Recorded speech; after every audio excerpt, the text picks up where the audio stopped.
Ricardo Camargo, diretor de franquias da Shop. Estou aqui com o Rodrigo Albuquerque, da Petland, iniciando um novo programa Webcam dentro dos nossos serviços prestados aos associados. Em primeiro lugar, muito obrigado pela presença. Rodrigo, um prazer tê-lo aqui, tá? Obrigado, Ricardo, a vocês pelo convite. Bom, eu começaria te perguntando como é que está o desempenho do setor pet no mundo, principalmente nos Estados Unidos e em outros países que você acha que são relevantes. Bom, o mercado americano é o maior mercado do mundo hoje, projetando agora finalizar 2017 com 70 bilhões de dólares, que é o tamanho do setor, um crescimento de 2016 para 2017 de 11%, bastante expressivo, né? Até um pouco maior do que vem acontecendo nos últimos anos. A economia americana, passada a crise, aí, começou a performar melhor, então tem esse reflexo lá. Depois a Inglaterra, ela é bem próxima ao Brasil, na faixa de 5,5 bi, e o Brasil é o terceiro maior mercado do mundo. Depende da oscilação do dólar, ou ele pode ser o segundo, ou ele pode ser o terceiro. Agora, como o dólar está subindo, então a gente caiu para terceiro lugar. As diferenças do mercado, comparando o mercado norte-americano, que é o primeiro, e a nossa empresa Petland é de lá, com o brasileiro, você tem uma série de diferenças que acho que é interessante comentar. Primeiro, o mercado americano é um mercado bem maduro, né? Ele tem uma concentração grande em várias redes, né? Então você tem aí pelo menos umas 6 redes que detêm uma boa fatia de market share do mercado, e o que é exatamente o contrário aqui no Brasil. No Brasil a gente tem praticamente quase 98%, esse dado é meio assustador, em pontos quando você olha pontos de venda, mas ele na mão do pequeno empresário. Então, a maioria esmagadora dos lojistas tem uma ou duas lojas apenas. Então, a presença das redes ela é ainda bastante incipiente. Quando você olha pelo ponto de vista de faturamento, é inferior a 8% o share das poucas redes que tem no Brasil. E baseado nessa premissa e nesse desempenho, então eu te perguntaria, em primeiro lugar, quais são os diferenciais da sua empresa em relação ao mercado e se realmente vocês têm interesse, dado a participação grande desses pequenos comerciantes, se vocês estão trabalhando também muito na conversão. Tá. Primeiro, tentar fazer um overview do que é o nosso negócio, comparando com uma operação tradicional. A gente tem as pessoas perguntam aonde é diferente, né? Desde da abordagem inicial até o check-out do cliente na ponta. Como? Primeiro, a gente trabalha informação, um atendimento baseado em transmissão de informação, né? Então, as pessoas hoje são carentes de informação, principalmente quando é ligado a uma vida. Então, o nosso negócio, a gente costuma dizer que não é vender produto e serviço. Como assim? É vender informação. E essa informação, quando ela é bem feita, você consegue colocar mais itens na sacola, ou produtos ou serviços daquele cliente. Então, a gente tem uma estratégia em todas as pontas de gôndola, a gente tem vários informativos, isso é usado e abusado nas lojas. A gente tem uma universidade, algumas universidades para formar e capacitar os franqueados para conseguir aplicar esse modelo. E aí a mágica do negócio é um cliente que entra para comprar um produto de necessidade fundamental, que a gente chama, por exemplo, uma ração, a gente consegue colocar mais 2 itens dentro dessa sacola. E aí eu consigo fazer 3 itens por atendimento e eu tenho um ticket médio de R$110, e quando você confronta com o mercado, ele é mais do que o dobro. O mercado trabalha na faixa de R$50 de tickets. Então, primeiro ponto aí de diferencial. Segundo ponto, a gente trata hoje experiência de compra na veia mesmo. Tá? A gente escuta isso em vários eventos, já tem vários eventos da Shop, inclusive em palestras. Isso está muito em alta, o futuro do varejo, a experiência de compra, e a gente faz isso já há alguns anos nos países onde atua. Como é que funciona? A gente tem animais em loja, tanto para comercialização quanto para adoção.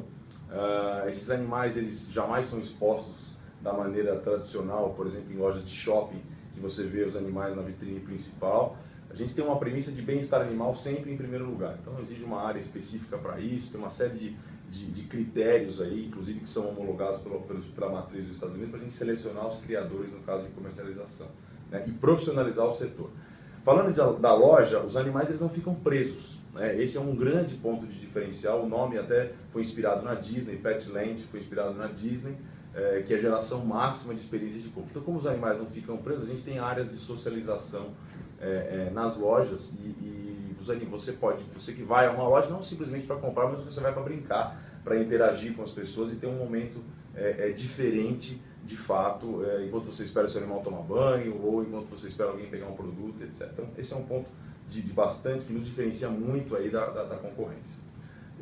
Terceiro é preço, a gente ataca bastante a parte de preço, como tem poucas redes, então a gente permite ter negociações boas com a indústria e proporcionar ao franqueado ter poder de compra sem comprar em volume. E a parte social, como eu comentei, a gente trabalha também de maneira bastante forte. Nos Estados Unidos, nas redes de franquias, nós somos líderes, aí, quase 500 mil de animais adotados ao longo da história. No Canadá, mais de 150 mil animais, então isso é tratado como DNA do negócio. Tem lojas hoje que já têm áreas de adoção permanente, as lojas maiores inclusive, e toda semana acontecem em média 4 a 5 eventos de adoção na rede. A gente tem parceria com várias ONGs, uma delas é grande, é a segunda maior do Brasil, e a gente cede o espaço e faz um evento. Então, baseado nesses 4 pilares, a gente se diferencia completamente do mercado. E a conversão? A conversão de loja, exatamente, a gente tem hoje um concorrente que ele é extremamente fragilizado, porque ele não é competitivo, ele não tem volume de compra com a indústria, ele não tem modelo de negócio, você tem uma parcela altíssima, quase metade dos donos de loja que são veterinários, e o veterinário ele é extremamente técnico, e é a mesma coisa que comparar um médico tocando uma empresa, né? Tem as exceções, óbvio, mas não é muito o caminho natural. Então as operações têm uma dificuldade grande de se rentabilizar. É aí que a gente entra, né? A gente faz um processo ativo de conversão, mapeando todo o mercado, entendendo quais são as regiões mais estratégicas. A gente comunica a entrada da Petland de interesse naquele bairro e fornece a esse empresário um pacote de ferramentas que começa com vantagens financeiras, ele comprar melhor, taxa de cartão, que por incrível que pareça, só aí a gente já devolve o royalty que é cobrado nessa diferença. E aí a gente vem com gestão. Esse eu acho que é o ponto fundamental e é o maior gargalo do setor, no Brasil como um todo, mas o setor pet, o maior gargalo é gestão. Então a gente tem um pacote enorme de ferramentas de gestão, universidade física online, uma série de treinamentos, um programa de acompanhamento. Tudo que a gente faz, os feedbacks, eles são semanais e uma vez por mês há relatórios de loja dando nota para as lojas ou indicando o percentual de problemas. Então, assim, é um pacote completo de poder de compra, modelo de negócio, gestão integrada para poder com que esse empresário ele fature mais, compre melhor e tenha mais rentabilidade. Hoje, Ricardo, a conversão já representa 20% do volume da expansão. E os resultados são bastante significativos. Vou citar um para não me alongar. A última feita agora é uma loja na Zona Leste, na Moca.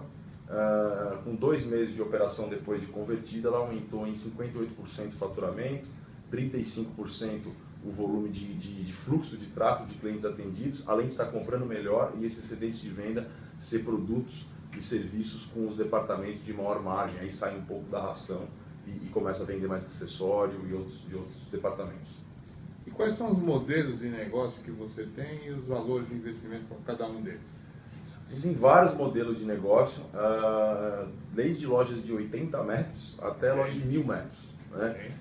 Como é que isso funciona? Então a gente tem a primeira loja Light, é uma loja pequena, de 80 a 170 metros, mais ou menos. Ela preferencialmente tem que estar em regiões de público B ou C, porque ela não aguenta pagar um aluguel alto, então tem que ter um controle de custo bastante detalhado nesse sentido. Ela não faz comercialização de filhotes, ela tem grande parte do faturamento bem proveniente do serviço, que é onde é a mágica para entregar a margem para o franqueado. O investimento parte de 300 mil, uma lojinha pequena. Depois a gente tem um modelo full, que é uma loja já entre 180 e até quase 400 metros quadrados. Ela sim pode estar na região A, B ou C, ou até mesmo na periferia, por exemplo, a gente já tem lojas em todos esses públicos. O investimento parte na faixa aí de uns 550 mil reais e pode ir aumentando de acordo com a metragem, a necessidade de estoque, capital de giro.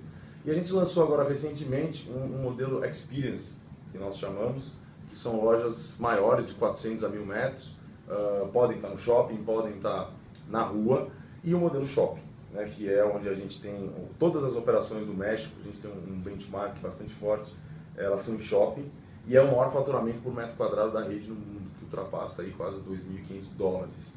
Então a gente esteve lá, fez uma avaliação profunda da operação e começamos a operar shopping no Brasil. A gente abriu a primeira loja, tem mais 2 contratos, um fechado e 2 em andamento, e é um modelo de negócio que tem se mostrado bastante. Onde é essa primeira? A primeira é em Vila Velha, Tá. no Espírito Santo.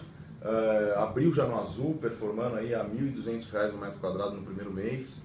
Nós estamos fazendo uma outra agora em Campo Grande, uma loja maior no shopping de 307 metros quadrados. É a área remota ou dentro do... Não é na área de serviço, ou ela está dentro do andar principal, ou ela está de porta para fora, que facilita o acesso ao cliente para prestar o serviço.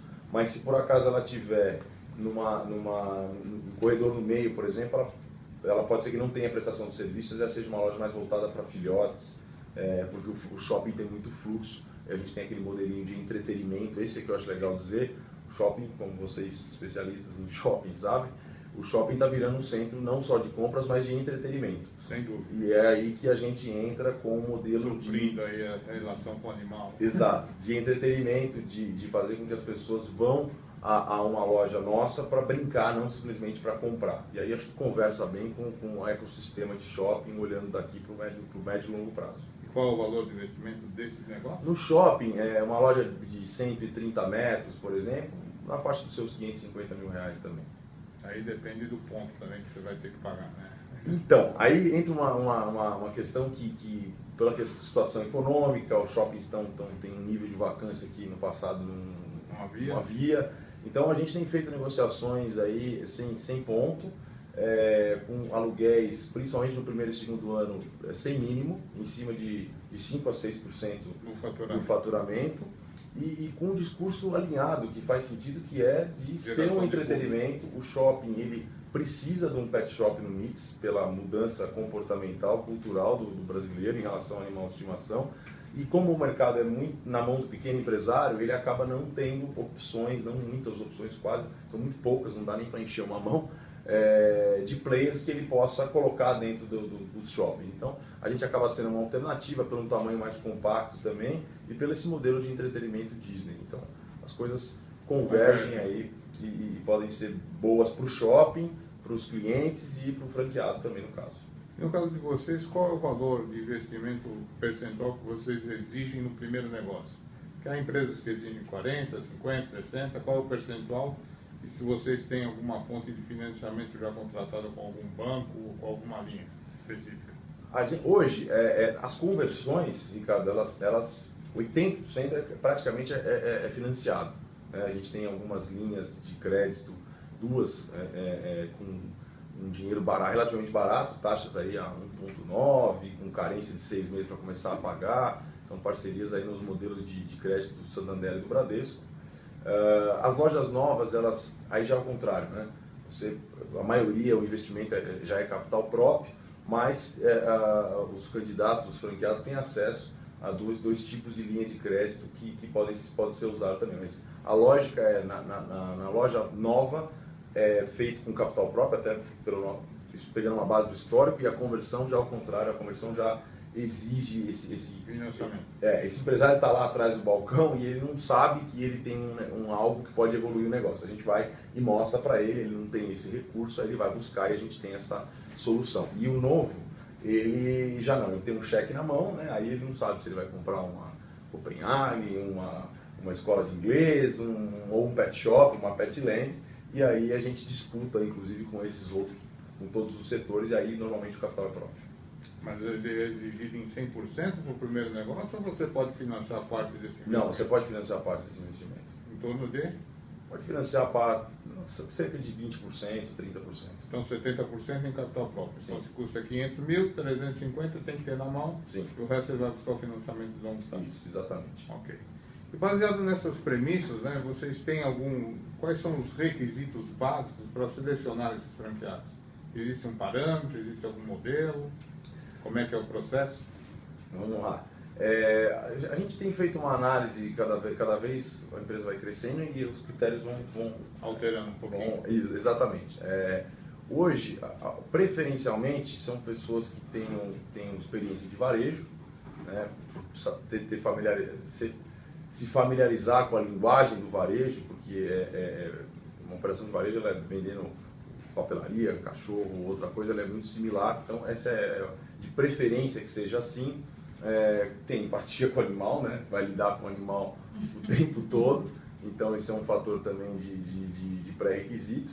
E que a gente dá mais atenção ou favorece em dois interessados que estão disputando o mesmo bairro, a gente já está passando algumas situações dessa, é favorecer talvez quem já é franqueado também, né? Por conhecer o sistema de franchising, que é exatamente igual nos diversos setores, as fases são as mesmas, as dificuldades, os momentos, então esse é um perfil preferencial que eu colocaria. Mas a gente tem muita demanda também, que tem franqueados na rede, que tem pelo desemprego alto, né? Então tem muita gente com rescisão, numa idade já que ele não se vê se recolocando no mercado de trabalho, então ele quer passar a empreender, até um pouco por necessidade.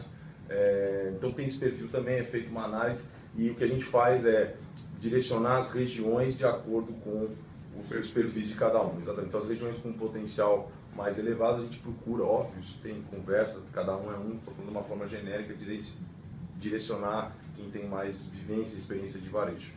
E a gente vê claramente, só complementando, nos últimos 8 meses para cá, o perfil mudou muito do interessado, muito multifranqueado, né? Parece que tem uma tendência.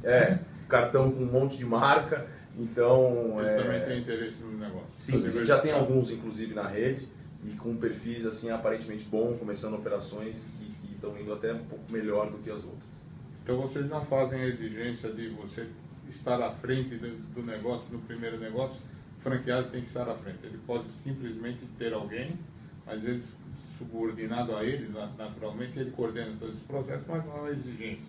Na verdade, é bem particular esse tipo de análise, né? Quando você está falando de um multifranqueado, você não vai exigir que ele fique lá no balcão, nem é possível, né? Mas ele já tem uma equipe formada que ele pode direcionar, que tem familiaridade com o varejo. Agora, quando eu vou dar o exemplo do candidato da rescisão, por exemplo, aí esse sim precisa ficar 100% no negócio, aí eu não aceito que ele bote um gerente ou algo do tipo. Quem tem equipe, quem tem estrutura, sim. Quem não tem, não. Então, tem que formar essa equipe para depois poder... Isso. E a gente até avalia a equipe e entende para ver se tá apta aí para operar determinada região ou outra. E como é que vocês estão fazendo a divisão do território? Existem algumas premissas, vocês dão exclusividade, vocês preferem franqueados que cresçam? Como é que você encara esse tipo de negócio? Numa loja individual, num franqueado que tem uma loja individual, a premissa é baseada em... A gente cruza vários dados, densidade demográfica, potencial de consumo, coisas que não são novidade. E a gente... Geomarketing. Oi? Geomarketing, exatamente. E aí a nossa meta é ter de 10% a 20% de market share daquele bairro.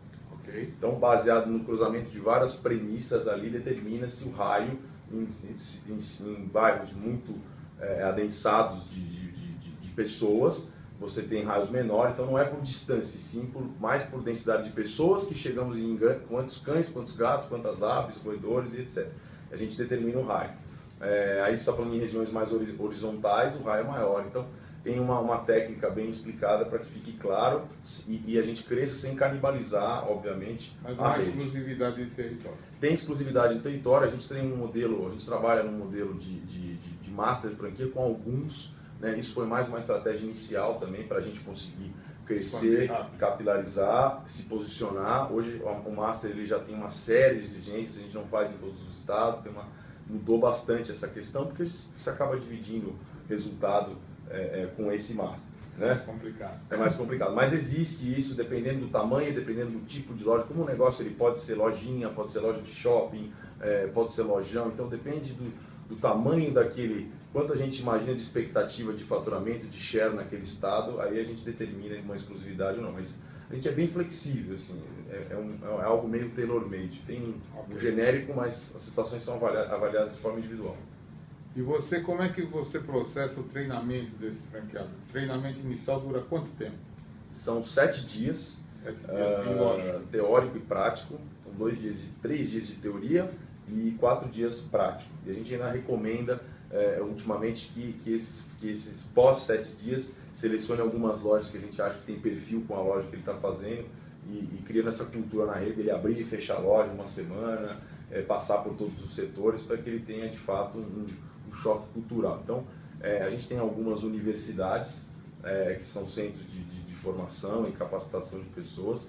Eu até brinco ultimamente, falo que o nosso negócio não é cachorro nem gato, o nosso negócio é gente. Certo. Então a gente precisa formar as pessoas, né, de todos os níveis, desde a pessoa da limpeza, o estagiário e até o gestor e o próprio franqueado. Então, vocês têm programas específicos? Temos programas específicos que falam do mercado pet, de tudo, mas principalmente a gente tem uma série de ferramentas que falam de gestão. Como eu comentei no começo, gestão, no meu ponto de vista, no nosso ponto de vista, é o maior gargalo. Então isso a gente destrincha muito dentro da rede. E aí tem o treinamento inicial para cada área de atuação dentro da loja? É o momento que o franqueado conhece todas as pessoas da empresa, todo mundo fala, não é um só. Então ela vai falar com a área de adoção, com a área de seres vivos, com a área de marketing, com a área de compras, com a área de campo. Todos os cabeças de área, eles palestram, eles ministram treinamentos.